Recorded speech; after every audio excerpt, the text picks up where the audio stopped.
Hello. Thank you so much for being here. I really appreciate it. We are still reading Sheridan Le Fanu's novella Carmilla, and we are up to chapters 13 and 14 today, this time. and if you have just clicked in, thank you. And if you would like to hear previous chapters, just go to the description and I have included a link to the playlist. So without further ado, Sheridan Le Fanu's Carmilla. I am going to bring us up to speed with just a little quick reread of the last paragraphs of chapter 12. She told my poor child a story, to account for her having failed to recover us for so long. Very late, she said, she had got to the housekeeper's bedroom in despair of finding us, and had then fallen into a deep sleep which, long as it was, had hardly sufficed to recruit her strength after the fatigues of the ball. That day, Millarca came home with us. I was only too happy after all to have secured so charming a companion for my dear girl. And chapter 13, The Woodman. There soon, however, appeared some drawbacks. In the first place, Millarca complained of extreme languor, the weakness that remained after her late illness, and she never emerged from her room, so the afternoon was pretty far advanced. In the next place, it was accidentally discovered, although she always locked her door on the inside and never disturbed the key from its place till she admitted the maid to assist at her toilette, that she was undoubtedly sometimes absent from her room in the very early morning, and at various times later in the day, before she wished it to be understood that she was stirring. She was repeatedly seen from the windows of the Schloss, in the first faint grey of the morning, walking through the trees in an easterly direction, and looking like a person in a trance. This convinced me that she walked in her sleep, but this hypothesis did not solve the puzzle. How did she pass out from her room, leaving the door locked on the inside? How did she escape from the house without unbarring door or window? In the midst of my perplexities, an anxiety of a far more urgent kind presented itself. My dear child began to lose her looks and health, and that in a manner so mysterious and even horrible that I became thoroughly frightened. She was at first visited by appalling dreams, then, as she fancied, by a spectre, sometimes resembling Millarca, sometimes in the shape of a beast, indistinctly seen, walking round the foot of her bed from side to side. Lastly came sensations. One, not unpleasant, but very peculiar, she said, resembled the flow of an icy stream against her breast. At a later time, she felt something like a pair of large needles pierce her, a little below the throat, with a very sharp pain. A few days after, following a gradual and convulsive sense of strangulation, then came unconsciousness. I could hear distinctly every word the kind old general was saying, because by this time we were driving upon the short grass which spreads on either side of the road as you approach the roofless village which had not shown the smoke of a chimney for more than half a century. You may guess how strangely I felt as I heard my own symptoms so exactly described in those which had been experienced by the poor girl who, but for the catastrophe which followed, would have been at that moment a visitor at my father's chateau. You may suppose also how I felt as I heard him detail habits and mysterious peculiarities which were, in fact, those of our beautiful guest, Carmilla. A vista opened in the forest. We were on a sudden under the chimneys and gables of the ruined village, and the towers and battlements of the dismantled castle, round which gigantic trees are grouped, overhung us from a slight eminence. In a frightened dream, I got down from the carriage and, in silence, for we had each abundant matter for thinking, we soon mounted the ascent, and were among the spacious chambers, winding stairs, and dark corridors of the castle. And this was once the palatial residence of the Karnsteins, said the old general at length, as from a great window he looked out across the village, and saw the wide, undulating expanse of forest. It was a bad family, and here its blood-stained annals were written, he continued. It is hard that they should, after death, continue to plague the human race with their atrocious lusts. That is the chapel of the Karnsteins, down there. He pointed down to the grey walls of the Gothic building, partly visible through the foliage a little way down the steep.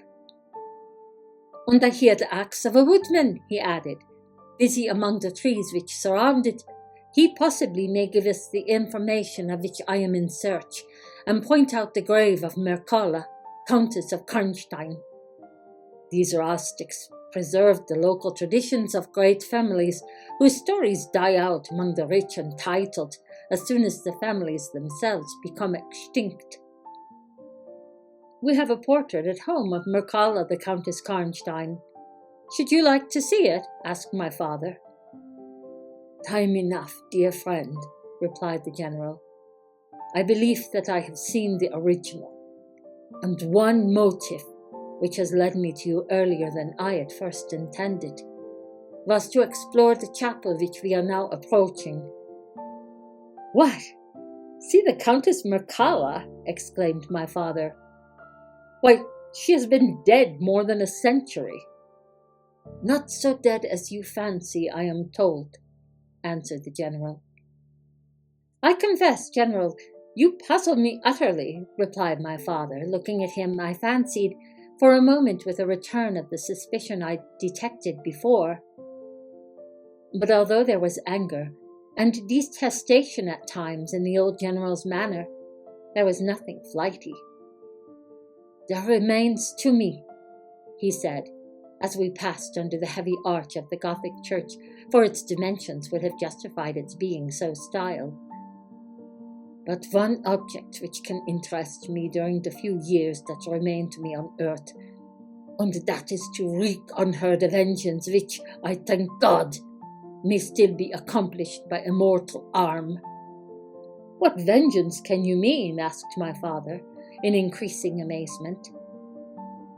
I mean to decapitate the monster, he answered with a fierce flush and a stamp that echoed mournfully through the hollow ruin, and his clenched hand was at the same moment raised, as if it grasped the handle of an axe, while he shook it ferociously in the air.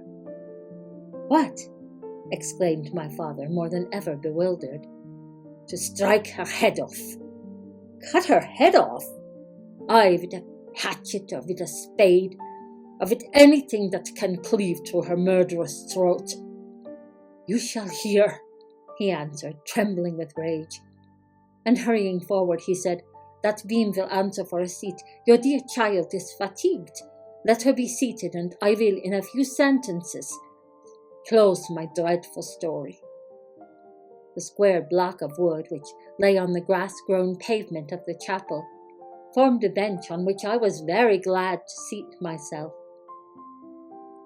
And in the meantime the general called to the woodman, who had been removing some boughs which leaned upon the old walls, and axe in hand, the hardy old fellow stood before us. He could not tell us anything of these monuments, but there was an old man, he said, a ranger of this forest, at present sojourning in the house of the priest, about 2 miles away, who could point out every monument of the old Karnstein family, and, for a trifle, he undertook to bring him back with him, if we would lend him one of our horses, in little more than half an hour. How long have you been employed about this forest? Asked my father of the old man.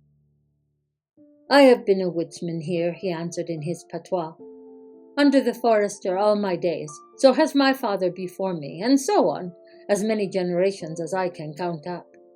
I could show you the very house in the village here in which my ancestors lived." "How came the village to be deserted?" asked the general. "It was troubled by revenants, sir. Several were tracked to their graves, there detected by the usual tests, and extinguished in the usual way, by decapitation, by the stake, and by burning. But not until many of the villagers were killed.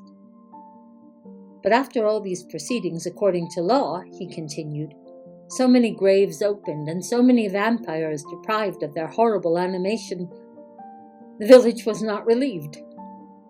But a Moravian nobleman, who happened to be traveling this way, heard how matters were, and being skilled, as many people are in his country, in such affairs, he offered to deliver the village from its tormentor. He did so thus. There being a bright moon that night, he ascended, shortly after sunset, the towers of the chapel here, from whence he could distinctly see the churchyard beneath him. You can see it from that window. From this point he watched until he saw the vampire come out of his grave, and place near it the linen clothes in which he had been folded, and then glide away towards the village, to plague its inhabitants. The stranger, having seen all this, came down from the steeple, took the linen wrappings of the vampire, and carried them up to the top of the tower, which he again mounted. When the vampire returned from his prowlings and missed his clothes, he cried furiously to the Moravian, whom he saw at the summit of the tower, and who, in reply, beckoned him to ascend and take them. Whereupon the vampire, accepting his invitation, began to climb the steeple. And so soon as he had reached the battlements, the Moravian, with a stroke of his sword, clove his skull in twain, hurling him down to the churchyard, whither, descending by the winding stairs, the stranger followed, and cut his head off, and the next day delivered it and the body to the villagers, who duly impaled and burnt them. This Moravian nobleman had authority from the then head of the family to remove the tomb of Mircalla, Countess Karnstein, which he did effectually, so that in a little while its site was quite forgotten. "Can you point out where it stood?" asked the general eagerly. The forester shook his head and smiled. "Not a soul living could tell you that now," he said. "Besides, they say her body was removed. No one is sure of that either." Having thus spoken, as time pressed, he dropped his axe and departed, leaving us to hear the remainder of the general's story. Chapter 14. The Meeting. "My beloved child," he resumed, was now growing rapidly worse. The physician who attended her had failed to produce the slightest impression upon her disease, for such I then supposed it to be. He saw my alarm and suggested a consultation. I called in an abler physician from Graz. Several days elapsed before he arrived. He was a good and pious, as well as a learned man. Having seen my poor ward together, they withdrew to my library to confer and discuss. I, from the adjoining room where I awaited their summons, heard these two gentlemen's voices raised in something sharper than a strictly philosophical discussion. I knocked at the door and entered. I found the old physician from Graz maintaining his theory. His rival was combating it with undisguised ridicule, accompanied with bursts of laughter. This unseemly manifestation subsided, and the altercation ended on my entrance. "Sir," said my first physician, "my learned brother seems to think that you want a conjurer and not a doctor." "Pardon me," said the old physician from Graz, looking displeased. "I shall state my own view of the case in my own way another time. I grieve, Monsieur le Général, that by my skill and science I can be no use. Before I go, I shall do myself the honor to suggest something to you." He seemed thoughtful, and sat down at a table and began to write. Profoundly disappointed, I made my bow, and as I turned to go, the other doctor pointed over his shoulder to his companion who was writing, and then with a shrug, significantly touched his forehead. This consultation then left me precisely where I was. I walked out into the grounds, all but distracted. The doctor from Graz, in 10 or 15 minutes, overtook me. He apologized for having followed me, but said that he could not conscientiously take his leave without a few words more. He told me that he could not be mistaken. No natural disease exhibited the same symptoms, and that death was already very near. There remained, however, a day or possibly 2 of life. If the fatal seizure were at once arrested, with great care and skill, her strength might possibly return, but all hung now upon the confines of the irrevocable. One more assault might extinguish the last spark of vitality which is every moment ready to die. "And what is the nature of the seizure you speak of?" I entreated. "I have stated all fully in this note, which I place in your hands upon the distinct condition that you send for the nearest clergyman, and open my letter in his presence, and on no account read it till he is with you. You would despise it else, and it is a matter of life and death. Should the priest fail you, then indeed you may read it." He asked me before taking his leave finally whether I would wish to see a man curiously learned upon the very subject which, after I had read his letter, would probably interest me above all others, and he urged me earnestly to invite him to visit him there, and so took his leave. The ecclesiastic was absent, and I read the letter by myself. At another time, or in another case, it might have excited my ridicule. But into what quackeries will not people rush for a last chance when all accustomed means have failed and the life of a beloved object is at stake? Nothing, you will say, could be more absurd than the learned man's letter. It was monstrous enough to have consigned him to a madhouse. He said that the patient was suffering from the visits of a vampire. The punctures which he described as having occurred near the throat were, he insisted, the insertion of those 2 long, thin, and sharp teeth, which, it is well known, are peculiar to vampires, and there could be no doubt, he added, as to the well-defined presence of the small livid mark which all concurred in describing as that induced by the demon's lips. And every symptom described by the sufferer was in exact conformity with those recorded in every case of a similar visitation. Being myself wholly skeptical as to the existence of any such portent as the vampire, the supernatural theory of the good doctor furnished, in my opinion, but another instance of learning and intelligence oddly associated with some one hallucination. I was so miserable, however, that rather than try nothing, I acted upon the instructions of the letter. I concealed myself in the dark dressing room that opened upon the poor patient's room, in which a candle was burning, and watched there till she was fast asleep. I stood at the door, peeping through a small crevice, my sword laid on the table beside me as my directions prescribed, until, a little after 1, I saw a large black object, very ill-defined, crawl, as it seemed to me, over the foot of the bed, and swiftly spread itself up to the poor girl's throat, where it swelled in a moment into a great palpitating mass.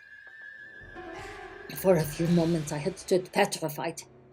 I now sprang forward with my sword in my hand.